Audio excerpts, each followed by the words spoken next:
Ole ni gateni osomukpa. Ene male erole pikukwa. Jesus.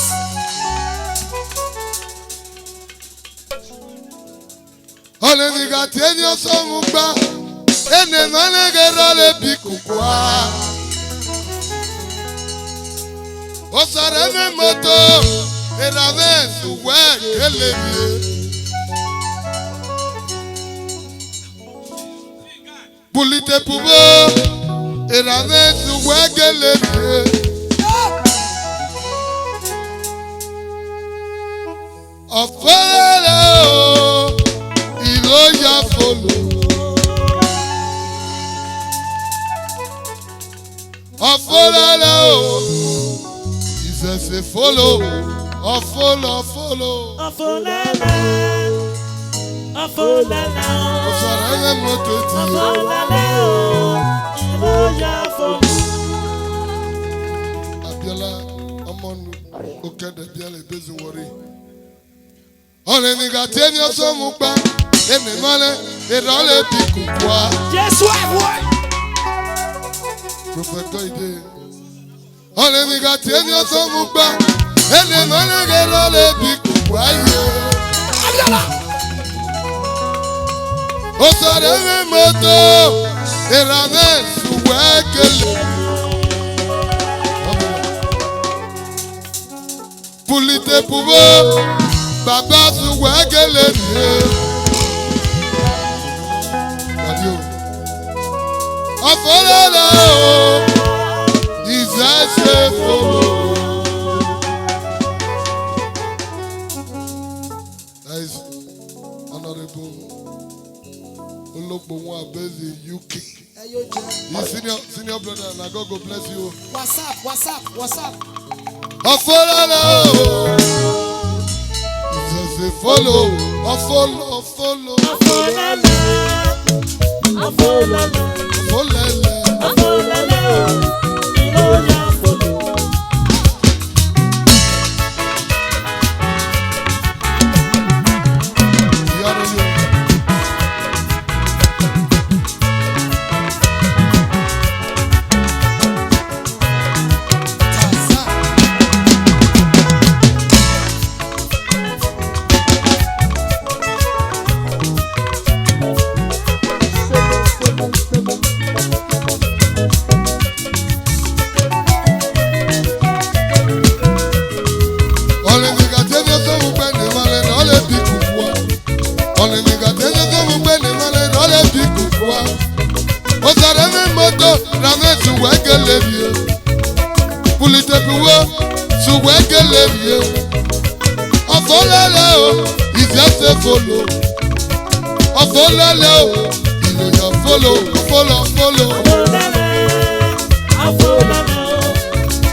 Adubo ologbo erame bagalo lole.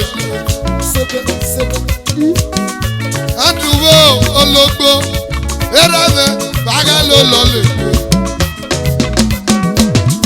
Tishi fogiale mo erame bagalo lole.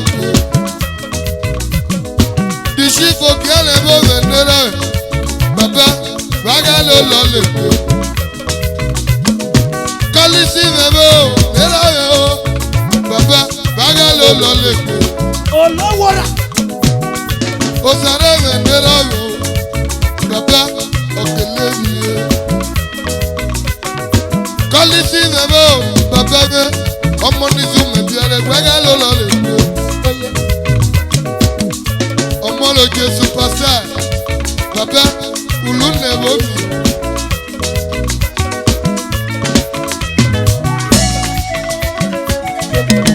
Rekeda.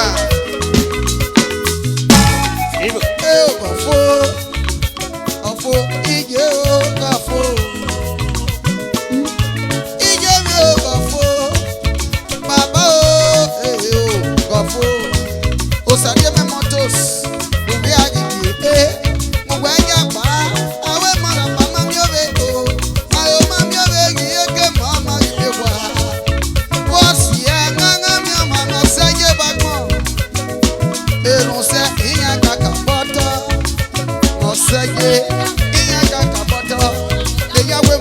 Èrò làdí jáde náà pé mo lè dìde. Dr. Lopito, àwẹ̀ mo lè dìde. Mẹ́mọ́ mọ́ ege mo bí ẹ̀kọ́ àṣà, àwẹ̀ mo lè dìde. Ìbí àbò kí mi jágbá dédé o. Màmá orí ojú òbí àwọn. Ọ̀gá Nigeria Limited. Èyí àwẹ̀ mo lè dìde. Ó sàdí ẹ̀mẹ́ òdòdó mi mọ́ jágbá pa fi ẹ̀. Sàdí ẹ̀mẹ́ òdòdó mi mọ́ jágbá pa so. Sàtmọ́tò.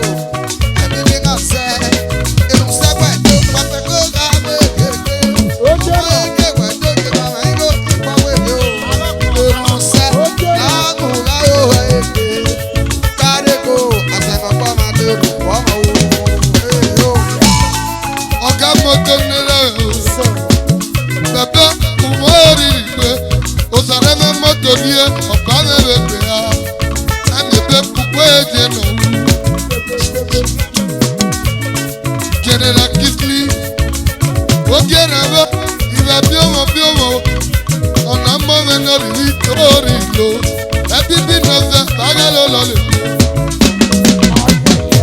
Òsàrẹ́ mẹ́rìíyé, òsàrẹ́ mẹ́rìíyó, Parochi. òsàrẹ́ mẹ́rìíyé, òsàrẹ́ mẹ́rìíyó, oge ní ìbò kan ọ̀kẹ́lẹ́ rìíyé. Oge n'Igbo ka ọ̀kẹ́lẹ́rìíye. Oge n'Igbo ka sùkẹ́lẹ́rìíye. Bí òsàrẹ́ mẹ́rìíye. Òsàrẹ́ mẹ́rìíye. Oge n'Igbo ka ọ̀kẹ́lẹ́rìíye. Ìyá rẹ̀ yóò bàbá rẹ̀. Oge n'Igbo ka yẹ ọ̀kẹ́lẹ́rìíye. Breaking news. Báwo ni láti kí kékeré? Bága sì kí kékeré. Na so. Dress and back.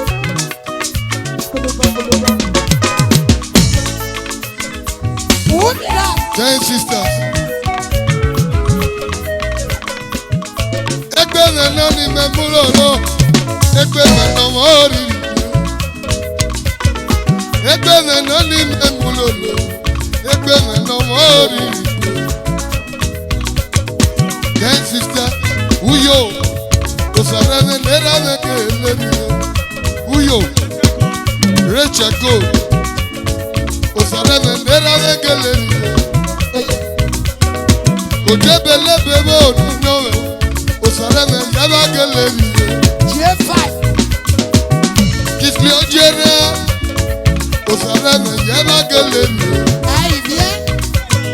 Mẹ̀tẹ́nẹ́ mi bó nira mi. Òsàrẹ́ mi yára kéle mi. Oje ni mo kàrí o. Oje ni mo kàrí o. Oje ni mo kàrí o. Uyo. Oje ni mo kàrí o. Ọ̀ṣọ̀rí abẹ́gbẹ̀ yẹ́ bá kele nìyẹ. Ọ̀ṣọ̀rí abẹ́gbẹ̀ yẹ́ bá kele nìyẹ. Oje ni mo kàrí o kele nìyẹ. Òsàrẹ́ mi yẹ́ bá kele nìyẹ. Dr. Lopito. Orí wo bó nà mọ́ ẹ̀ o. Olùtí omẹ́rẹ́ nà mọ́ ẹ̀. Rachel Gold. Oje ni mo kàrí o kele nìyẹ. DJ Aloko. Tazane boge nira. Tazane no mo. Oje ni mo kàrí o kele nìyẹ. Ira. Uwa nana pamadu gere. Uwa nana pamadu gere. Ira. Uwa nana pamadu gere. Sali o kale nene no mo. Nene no mo. Meya kia. Uwa nana pamadu gere. Una bobo. Uwa nana pamadu gere. Vita otagwa no mo. Uwa nana pamadu gere. Meyakia, uwana na bomadu gere. Unabo, mebe. Vita otagwa no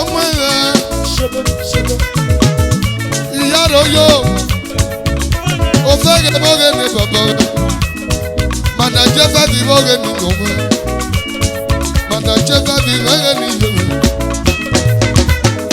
Ira tega ogwede. Dr. Lokito boge no moye. Ira tega ogwede. Dr. Lopito boge no mo. J5. Madam Obeyi. Rachel Good. Obeyi wo. Okale me no mo. Obeyi boge no mo. Mommy me wo ni yo. Madam Jessa di boge ni yo. Di. Ten sisters. Omo badugele. Meyekia. Ugwana na badugele. Mela. Ugwana na badugele. Meyekia. Ugwana na badugele. Salibo okalere. Okalere genera. British of Baga. Inyo menori with UK. British of Baga. Inyo menori with UK. Fashion designer ticket. Woman leader. Mega no money. Ira tega. Opege mamo. Jessa di mega no mo. Mommy Jessa. Opege. Mama odi di pe. Mommy Jessa di mega no mo. Obi me mo lori di pe. Meya kia. Ugwana na bomo dugele. Rachel Good. Mera. Ugwana na bomo dugele. Ari go premier. Old school. Okalere. Oh yeah yeah. Era one side. Okalere. Mobe Mike. Robinson. Kali Okalere. Go. Dr. Abiare.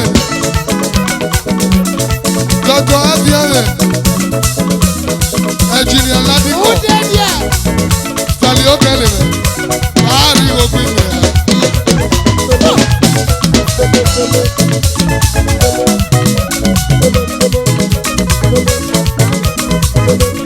Yi. Andrew, police officer, Kubiaga. Go!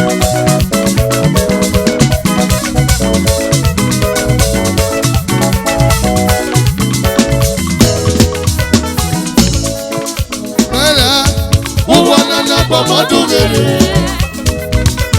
DDP women. Inyo me boni regali yeke. PDP women. Inyo me boni regali yeke. Alachi. The promitable mommy. Me brother boge no biwe. Iye. Mommy me boni regali yeke. PDP women. The promitable mommy. Me brother. Mommy me brother regali yeke. Belinda no woman when it go to where. Oh, when it go to where, mommy. Belinda no woman when it go to where. Princess here. Patient baby girl. Mommy no more. Belinda no woman when it go to where. Dr. Ilo. JP.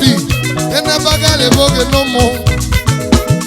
Royo, egbe me no ni me mulolo. Princess Bishop, Lokito. the day do it. Honorable Sabbath, I no more. Egbe me no ni. Mommy J5. Oh. Me ya, uwana na bomo do it. Ira, uwana na bomo do it. Meyekia, uwana na bomo do it. No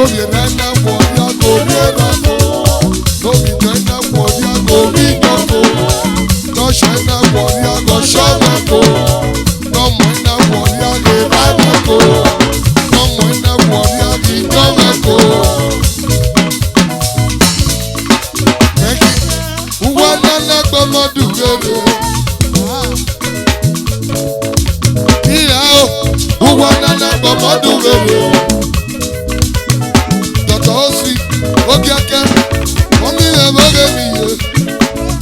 Mrs. Samari, Princess Ima, ọmọ mẹ́rin lórí rẹ̀. Sala, ìyára yóò kí yọ̀mẹ̀ lókè, yọ̀mẹ̀ bàbá orí nìgbẹ́. Mrs. Gbogbo, bàbí ọmọ bí ọmọ gbẹgbẹ́ mọ́. Gbẹgbẹ́ rẹ̀ náà ní mẹ́ẹ̀mú lòlò. Bábí ọ̀nà mẹ́kọ̀. Safari, Samari rẹ̀ lókè. Siko mẹ́ lórí. Bàbá orí nìgbẹ́.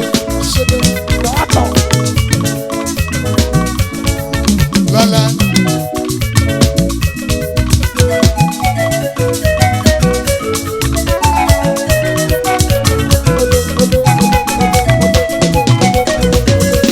Yaro yo. Akajebe ogomo. Enoje of the belle. Akajebo enoje of the belle metie. Akaje one of the belle. Zaki. Zaki vendori. Akajebo genera. Enoje of the belle mo. Zaki vendori baba. Yare bayo. Dr. Lokito. Ole ni katete to mugbe ni male ole bi kukua. Jesus. Ole ni katete to mugbe ni male ole bi kukua. O sare me moto baba su wekele bie. Pulite kubo era me su wekele bie. Afolala o, you just a follow. Afolala o, you just follow. Follow.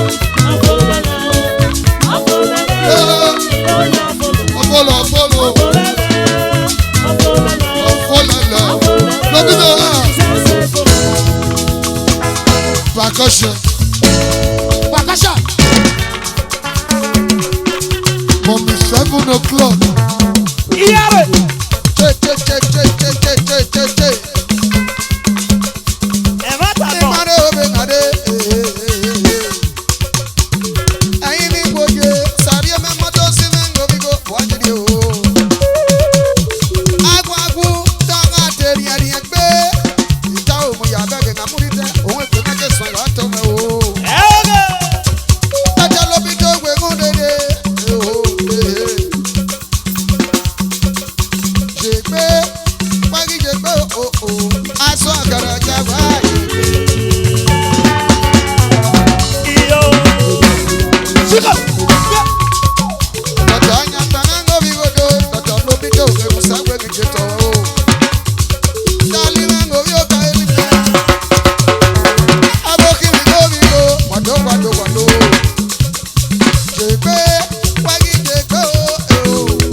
Aguasakpe, Asaboga o.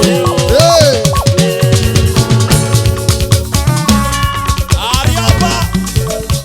Okay now. Ariaba one of Philippino. Babiawa. Kisli ojere. Osaza wabu menori. Osaza hotel. Osaza hotel. Ojere woge ne papa. Kisli ojere torilo one. This is ojek mo menori. This is endo menori. Ale no warrior. Ale no warrior. Ale no warrior. But the British Opaka not even UK. Believe that when they make you to war, over the not even Jamie. Mrs. Romosele, believe that not even Jamie.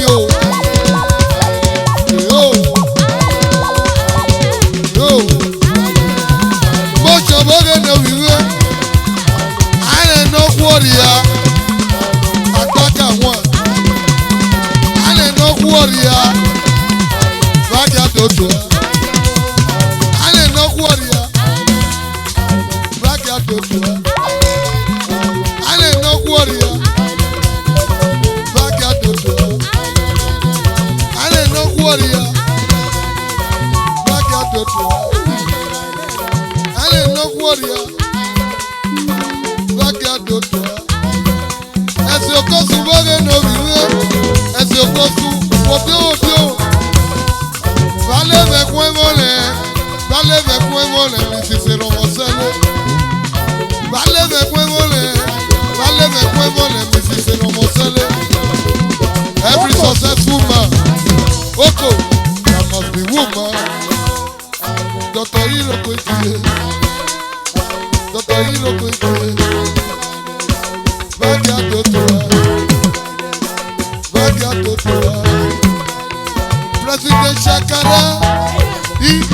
President Shakara. Iyaro yo. Era de Dieu. Son de años se me gane. Era de Dieu. Son de años se me gane. We walk with time. Bagia Dotoa. Bagia Dotoa. Bagia Dotoa.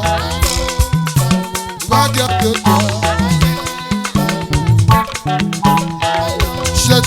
Shadi nege no mum. Iyaro yo. The sheep. Ologora. Ofatashe. Bagia Dotoa. Dr. Isime, Bagia Dotoa. Era de Niragali Yekeno, era de no, Niragali Yekeno. Bishiko Kiarebo, Peter Negeno, Bagia Dotoa.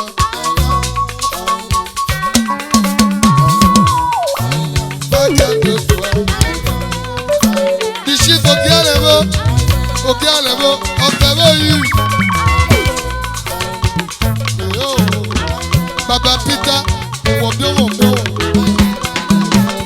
Baba Peter, Mommy, Iyaro yo.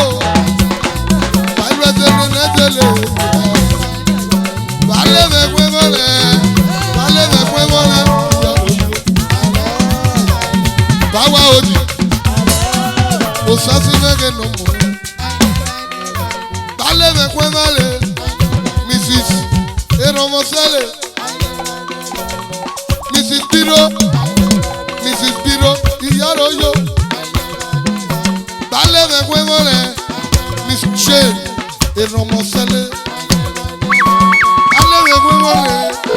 Miss Jane, Romosele. Vale de Cuevole. Miss Belinda. Omo de no Rivichemi. Que na iguo nere de Gugu. Ale no warrior. Babiawa.